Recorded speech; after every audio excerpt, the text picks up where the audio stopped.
Perlembagaan negara kita adalah unik kerana ia dihasilkan melalui perjuangan dan perjanjian, iaitu perjuangan orang Melayu menolak Malay Union dan perjuangan rakyat menuntut kemerdekaan. Penolakan Malay Union melahirkan Perjanjian Persekutuan Tanah Melayu tahun 1948 dan perjuangan kemerdekaan menghasilkan Perjanjian Kemerdekaan tahun 1957. Inilah uniknya perlembagaan kita. Ia bukan sekadar sebuah dokumen mengenai peraturan dan cara pengendalian sebuah negara, tetapi yang lebih penting lagi, ia merupakan asas kontrak sosial antara pelbagai komponen yang saling berkaitan dalam negara kita.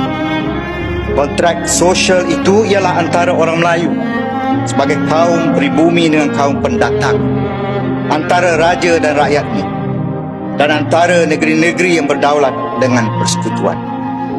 Masing-masing diberikan jaminan haknya sebagai timbal balas kepada kerelaan mereka melepaskan sebahagian daripada haknya yang lain.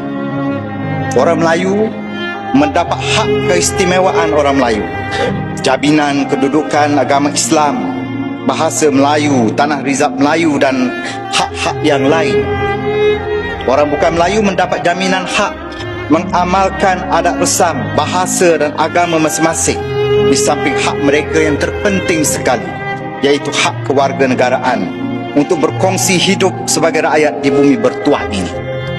Negeri-negeri Melayu yang menyertai persekutuan juga dijamin kedudukannya di dalam persekutuan ini, manakala raja-raja Melayu pula dijamin kedaulatan dan hak-hak kedaulatan atas dirinya sebagai tanda terima kasih rakyat atas perkenan baginda-baginda melepaskan banyak hak-haknya yang lain dalam sistem raja berperlembagaan.